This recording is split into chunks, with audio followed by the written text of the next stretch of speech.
నమస్తే, welcome to ఎస్బీటీవీ HD news. నేను తరంగిణి. ముందుగా బులెటిన్లో హెడ్లైన్స్ చూద్దాం. రేపు మోడీ అధ్యక్షతన కేబినెట్ భేటీ, ఆపరేషన్ సింధూర్ తర్వాత తొలి సమావేశం.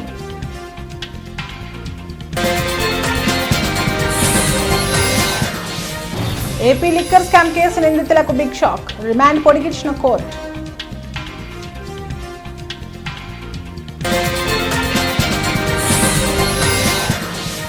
తుని కేసు విషయంలో ఏపీ ప్రభుత్వం కీలక ప్రకటన, కేసును రీఓపెన్ చేసే ఉద్దేశం లేదన్న ప్రభుత్వం.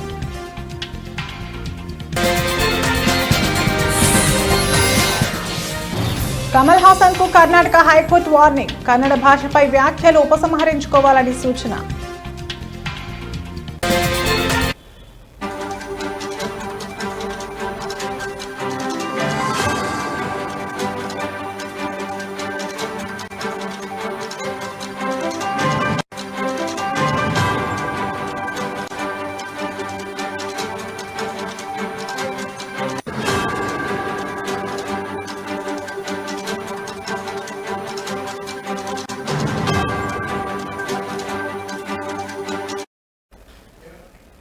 Breaking news. కేంద్ర మంత్రి మండలి సమావేశం రేపు జరగనుంది. సుదీర్ఘ కాలం తర్వాత కేంద్ర మంత్రి మండలి సమావేశాన్ని ఏర్పాటు చేశారు. సుష్మా స్వరాజ్ భవన్ లో ప్రధానమంత్రి నరేంద్ర మోదీ అధ్యక్షతన ఈ సమావేశం జరగనుంది.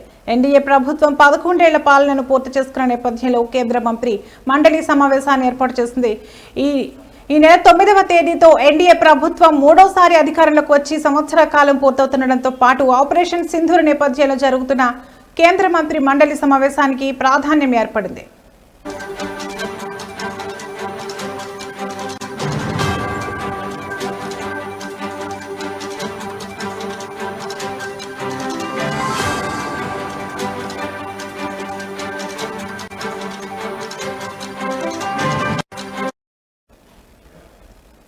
ఈ సమావేశంలో కేబినెట్, స్వతంత్ర సహాయ మంత్రులు సహా వివిధ మంత్రిత్వ శాఖల ఉన్నతాధికారులు పాల్గొననున్నారు. గత సంవత్సర కాలంలో తమ శాఖల ప్రగతి నివేదికలను ఈ సమావేశంలో కేంద్ర మంత్రులు తెలియజేయనున్నారు. పరిపాలన, కేంద్ర ప్రభుత్వ పథకాలు, కార్యక్రమాలు ప్రజలకు మరింత చేరువవడంపై కూడా మంత్రి మండలికి ప్రధాని మోదీ దిశానిర్దేశం చేసే అవకాశాలున్నాయి. ఆపరేషన్ సింధూర్ తర్వాత జరుగుతున్న తొలి కేంద్ర మంత్రి మండలి సమావేశం ఇది.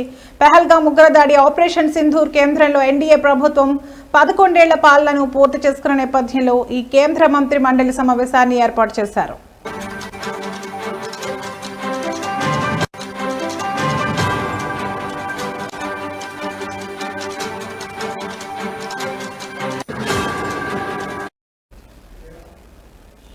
కొత్తగా కేబినెట్ ఏర్పాటు చేసిన తర్వాత మొదట్లో ఒకసారి మాత్రమే నిర్వహించారు. అందరికీ పరిచయ కార్యక్రమంలా ఈ సమావేశాన్ని ఏర్పాటు చేశారు. తాజాగా ఇప్పుడు ఎన్డీఏ ప్రభుత్వం 11 ఏళ్ల పాలనను పూర్తి చేసుకున్న నేపథ్యంలో కేంద్ర మంత్రి మండలి సమావేశం జరుగుతోంది.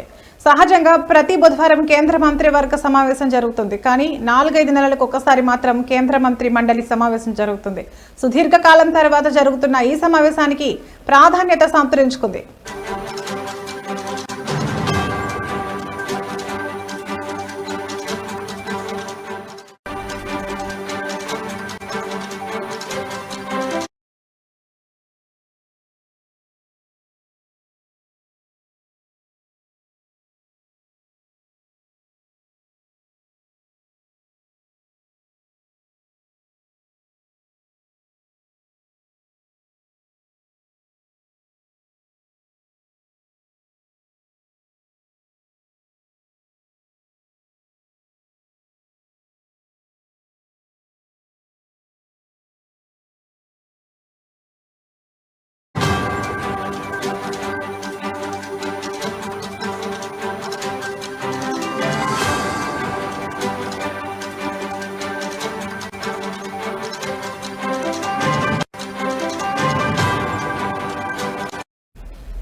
బ్రేకింగ్ న్యూస్ చూస్తున్నాం. ఆంధ్రప్రదేశ్ రాష్ట్రంలో సంచలనంగా మారిన లిక్కర్ స్కామ్ కేసు నిందితుల జ్యుడిషియల్ రిమాండ్. నిందితులకు బిగ్ షాక్ తగిలింది.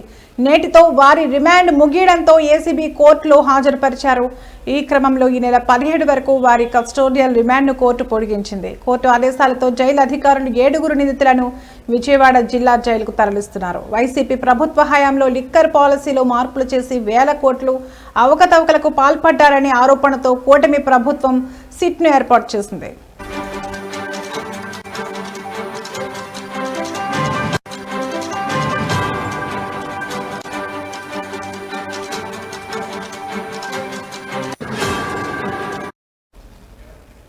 దీంతో విచారణ చేపట్టిన సిట్ అధికారులు ఈ కేసులో కసిరెడ్డి రాజశేఖర్ రెడ్డి, సజ్జల శ్రీధర్ రెడ్డి, చాణుక్య దిలీప్, బాలాజీ గోవిందప్ప, కృష్ణమోహన్ రెడ్డి, ధనుంజయ రెడ్డిలను అరెస్ట్ చేసింది.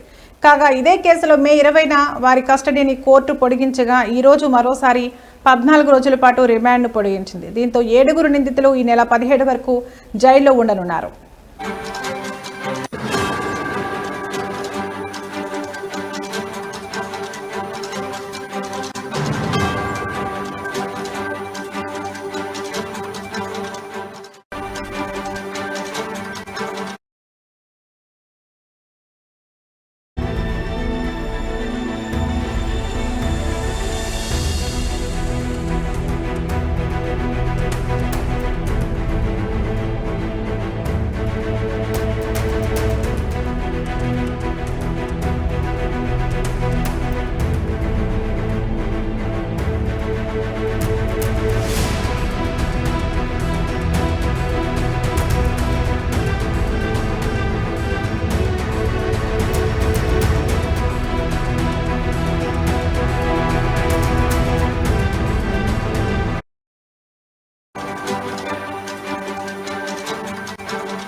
బ్రేకింగ్ న్యూస్ చూస్తున్నాం. కాపు ఉద్యమ నిరసనల్లో భాగంగా తునిలో రైలుకు నిప్పు పెట్టిన కేసు రీఓపెన్ పై ఏపీ ప్రభుత్వం సంచలన నిర్ణయం తీసుకుంది.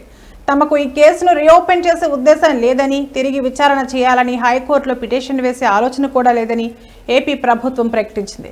అలాగే సున్నితత్వ విషయాల్లో అలసత్వం వద్దని, తుని కేసును మళ్లీ విచారించే ఆలోచనను వెంటనే విరమించుకోవాలని అధికారులకు ఏపీ ప్రభుత్వం ఆదేశాలు ఇచ్చింది. 2016 జనవరి 31న కాపు సామాజిక వర్గానికి రిజర్వేషన్లు కల్పించాలని డిమాండ్ చేస్తూ కాపు ఉద్యమ నాయకుడు ముద్రగడ పద్మనాభం ఆధ్వర్యంలో తూర్పుగోదావరి జిల్లాలోని తునిలో కాపు గర్జన బహిరంగ సభ జరిగింది.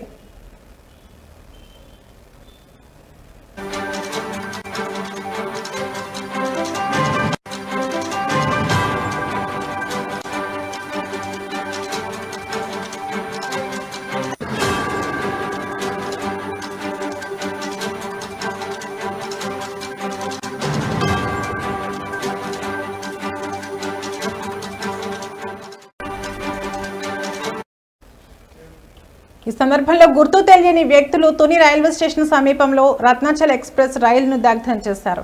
ఈ ఘటన రాష్ట్ర వ్యాప్తంగా, దేశవ్యాప్తంగా సంచలనం సృష్టించింది. అయితే సుదీర్ఘ విచారణ అనంతరం ఈ కేసులను విజయవాడ రైల్వే కోర్టు కొట్టివేసింది. దీంతో కాపు ఉద్యమకారులపై ఉన్న కేసులను గత వైసీపీ ప్రభుత్వం కొట్టివేసింది. అయితే ఈ కేసులపై తాజాగా కూటమి ప్రభుత్వం దృష్టి పెట్టి వెంటనే ఈ కేసుపై హైకోర్టులో అప్పీల్ చేయాలని పీపీని ఆదేశించగా ఈ మేరకు హోంశాఖ ముఖ్య కార్యదర్శి విశ్వజిత్ ఉత్తర్వులు జారీ చేశారు. కాగా ఈ నిర్ణయంపై పెద్ద ఎత్తున వ్యతిరేకత రావడం సున్నితమైన అంశం కావడంతో కూటమి ప్రభుత్వం యూటర్న్ తీసుకున్నట్లు తెలుస్తోంది.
ప్రముఖ నటుడు రాజకీయ నాయకుడు కమల్ హాసన్ కు కర్ణాటక హైకోర్టు షాక్ ఇచ్చింది.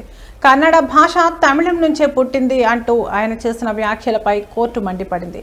భావ ప్రకటన స్వేచ్ఛను, ఇతరుల మనోభావాలను దెబ్బతీసేలా దుర్వినియోగం చేయవద్దని హెచ్చరించింది. ఈ వ్యాఖ్యలను వెంటనే ఉపసంహరించుకోవాలని, అవసరమైతే క్షమాపణ చెప్పాలని కమల్ హాసన్ కు కోర్టు తేల్చి చెప్పింది.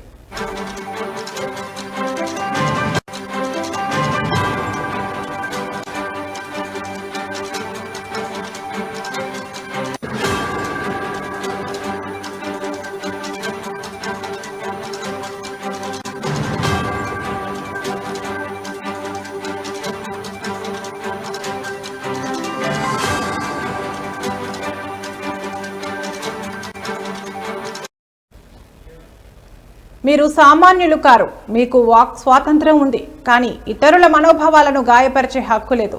ప్రజల మనోభావాలను దెబ్బతీసేంతగా ప్రాథమిక హక్కును వినియోగించుకోలేరు. ఇప్పుడు మేము ఈ విషయాన్ని మీకే వదిలేస్తున్నాం. మీ వ్యాఖ్యలతో ఎవరైనా బాధపడి ఉంటే క్షమాపణ చెప్పండి అని కోర్టు పేర్కొంది.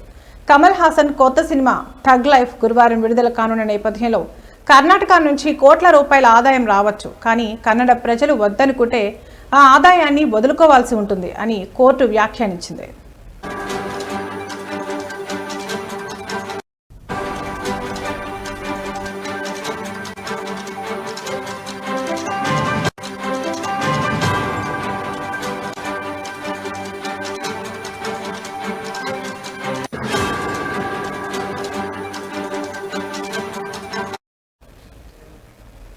తమిళనాడులో అధికార పార్టీ డిఎంకే మద్దతుతో కమల్ హాసన్ రాజ్యసభలో అడుగుపెట్టనున్న విషయం తెలిసిందే. అయితే తన తాజా చిత్రం థగ్ లైఫ్ ఆడియో రిలీజ్ ఫంక్షన్లో చేసిన వ్యాఖ్యలు వివాదాస్పదంగా మారాయి. నా జీవితం, నా బంధుత్వం తమిళం, మీ భాష కన్నడ, తమిళం నుంచి పుట్టింది, కాబట్టి మీరు కూడా అందులో భాగమే అని ఆయన అన్నారు. ఈ వ్యాఖ్యలపై కర్ణాటకలో తీవ్ర వ్యతిరేకత వ్యక్తమైంది. కమల్ హాసన్ క్షమాపణ చెప్పాలని, లేదంటే కర్ణాటకలో థగ్ లైఫ్ సినిమా విడుదలను అడ్డుకుంటామని కన్నడ సంఘాలు హెచ్చరించాయి. కర్ణాటక ఫిల్మ్ ఛాంబర్ కూడా ఇదే ప్రకటన చేయడంతో కమల్ హాసన్ కోర్టుకు ఎక్కారు.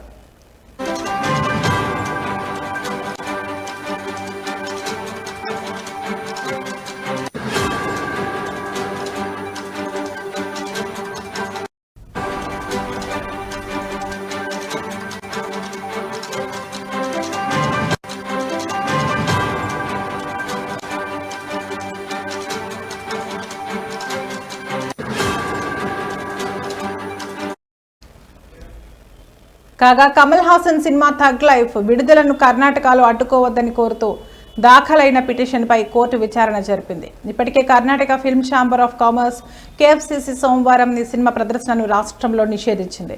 కమల్ క్షమాపణ చెప్పే వరకు సినిమా విడుదలకు అనుమతించేది లేదని కేఎఫ్సిసి అధ్యక్షుడు ఎంఎం నరసింహులు స్పష్టం చేశారు. అయితే తాను తప్పు చేయలేదని, కాబట్టి క్షమాపణ చెప్పే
తెనాలిలో గంజాయి బ్యాచ్ ని పరామర్శించడానికి వెళ్లిన పేర్ని నాని, విడుదల రజని, లేళ్ల అప్పిరెడ్డిపై స్థానిక దళితులు దేహశుద్ధి చేశారు.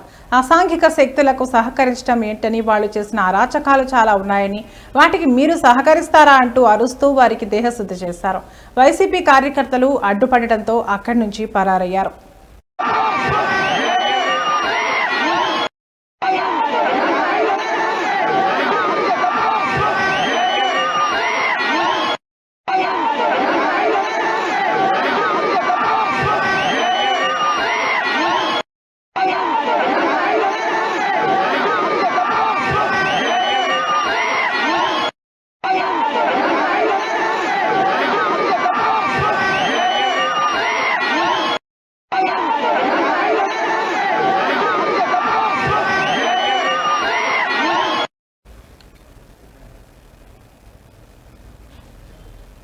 Central water power research station సైంటిస్టుల బృందం సభ్యులు శ్రీశైలం డ్యాం వద్దకు చేరుకున్నారు.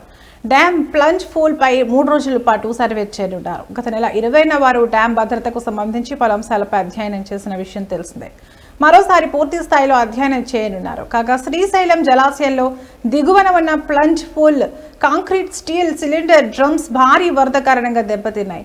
దీంతో భారీ గుంత ఏర్పడటంతో డ్యాం సేఫ్టీపై కొద్ది రోజులుగా ఆందోళనలు మొదలయ్యాయి.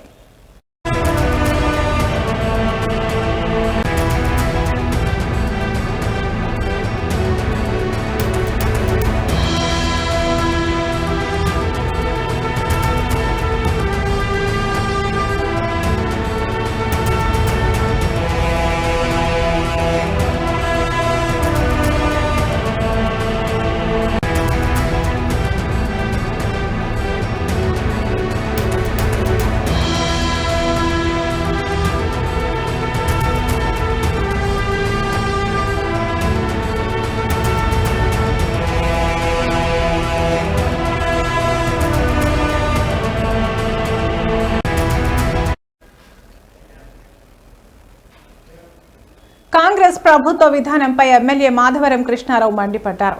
హైదరాబాద్ తన కార్యాలయంలో మాట్లాడుతూ కాంగ్రెస్, బీజేపీ పార్టీల ఫ్లెక్సీలను తొలగించని అధికారులు బీఆర్ఎస్ ఫ్లెక్సీలను ఎందుకు తొలగిస్తారని ప్రశ్నించారు. తెలంగాణ రాష్ట్ర సాధన కోసం ఉద్యమం చేసిన నాయకుడు మాజీ మంత్రి హరీష్ రావు పుట్టినరోజుకి ఫ్లెక్సీలు ఏర్పాటు చేస్తే తొలగిస్తారా? కేసీఆర్ పుట్టినరోజు, ఎమ్మెల్యే కృష్ణారావు జన్మదినం, బీఆర్ఎస్ రజోత్సవం కార్యక్రమానికి అవ్వకముందే చేసుకున్న ఫ్లెక్సీలు తీసేస్తారా అని ఆగ్రహం వ్యక్తం చేశారు. కాంగ్రెస్ పార్టీ ఎమ్మెల్యేలు వచ్చినా, బీజేపీకి సంబంధించిన ఎమ్మెల్యేలు, ఎంపీలు, మంత్రులు వచ్చినా బ్యానర్లు మాత్రం తీయటం లేదు. ఒక టీఆర్ఎస్ పార్టీ తెలంగాణ రాష్ట్రం తెచ్చినటువంటి గొప్ప నాయకుడు కేసీఆర్ గారు బర్త్డే నాడు బ్యానర్ కడితే 10 నిమిషాలు తీసి పడేశారు. నా బర్త్డే పెడితే 2 సంవత్సరాలు నా బర్త్డే నాడు కూడా కూకట్పల్లిలో 10 నిమిషాలు రాత్రిలో తీసేశారు. మరి ఇలా హరీష్ రావు గారు బర్త్డే ఇలా తెలంగాణ గురించి ఎంతో పోరాడినటువంటి వ్యక్తి, గొప్ప వ్యక్తి, అటువంటి వ్యక్తిది బర్త్డే అభిమానులు బ్యానర్లు కట్టుకుంటే ఇలా మొత్తం భవన్ కాండే కానీ హైదరాబాద్ నగర్లో ఉన్నటువంటి అభిమానులు కట్టినటువంటి బ్యానర్లను మరి రకంగా తీయడం అని హైడ్రా కమిషనర్ ఆలోచన చేసుకోవాలి. మీ చేతిలో అధికారం ఉందని చెప్పి అసెంబ్లీ దగ్గర ఎన్ని ఉంటాయి మీరు ఒకసారి చూసుకోండి. కాంగ్రెస్ పార్టీ కార్యాలయం దగ్గర ఎన్ని ఉంటాయో ఒకసారి చూసుకోండి. బీజేపీ కార్యాలయం దగ్గర ఎన్ని ఉంటాయో చూసుకోండి. మీరు చోటబాయ్ బడాబాయ్ ఏమో ఉంటాయి, మా ఏమో తీయడం అనేది ప్రజాస్వామ్యం మంచిది కాదు. హైడ్రా కమిషనర్ గారు మీరు ఒకసారి ఆలోచన చేయండి. ఇది చాలాసార్లు చెప్పి చూసామేమి, ఇది మంచిది కాదు. అందరికి ఒక న్యాయం చేయాలి తప్ప మీరు ఒక పార్టీకి ఒక న్యాయం, ఒక పార్టీకి ఒక న్యాయం చేయడం అనేది దుర్మార్గమైన విషయం. ఇది ఇలా నిజంగా అటువంటి గొప్ప నాయకుని బ్యానర్లు చింపడం అనేది ఇది తెలంగాణ రాష్ట్రాన్ని అవమానించినట్టు. అందరికి ఒక న్యాయం ఉన్నప్పుడు మాకా న్యాయం ఇవ్వాలి తప్ప మా బ్యానర్లు చూస్తే 20 పనులు తీయడం.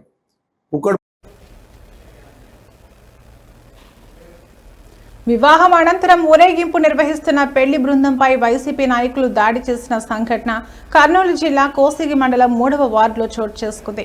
ఇందుకు సంబంధించిన వివరాలు ఇలా ఉన్నాయి. కోసిగిలోని 3వ వార్డుకు చెందిన టీడీపీ నాయకుడు పోతుల తాయన్న కుమారుడి వివాహం అనంతరం గ్రామంలో ఊరేగింపు నిర్వహించారు. ఈ సందర్భంగా టీడీపీకి సంబంధించిన పాటలు పెట్టారంటూ ఆ కాలనీలోని వైసీపీ శ్రేణులు మూకుమ్మడిగా ఆ పెళ్లి బృందంపై దాడి చేసి గాయపరిచారు. దీంతో బాధితులు పోతుల నరసమ్మ, పోతుల తాయన్న, పోతుల నాగరాజు ఫిర్యాదు మేరకు పోలీసులు కేసు నమోదు చేశారు. వైసీపీకి చెందిన పెండేకంటి లోకారెడ్డి, రాజశేఖర్, గోవిందు, శ్రీరాములతో పాటు మరికొంతమంది తమపై దాడి చేసి గాయపరిచారని, మహిళల మెడల్లోని మంగళసూత్రాలు, బంగారు చైన్లు లాగేసుకున్నారని వారు ఫిర్యాదులో పేర్కొన్నారు. వాళ్ళు లవ్కు ఎంపీపీ ఈరన్న అది వాడు మనుషులు కాశం గడ్డ ఇంటి దగ్గర మామేందుకు కొట్టాం, నడి రోడ్లో పోతున్నామంటే ఏ లేదు మీరు టీడీపీలో మా టీజే మాట్లాడుకోడు, టీజే పెట్టుకోడని వాళ్ళు దాడి చేయడానికి వచ్చినారు. ఎవరంటే శ్రీరాము, కూడా శ్రీరాము, లోకరెడ్డి ఇంట్లో దొంగలు, తర్వాత ఒక మనముడు గోపాల కొడుకు, తర్వాత గుల్దర్శన కొడుకులు వచ్చి కొల్లారని చూసినాం. చూస్తే కూడా వాళ్ళు ఇవి ఇప్పటి వరకు నా బులెటిన్ అప్డేట్స్. మరో బులెటిన్లో మళ్ళీ కలుద్దాం. నమస్తే.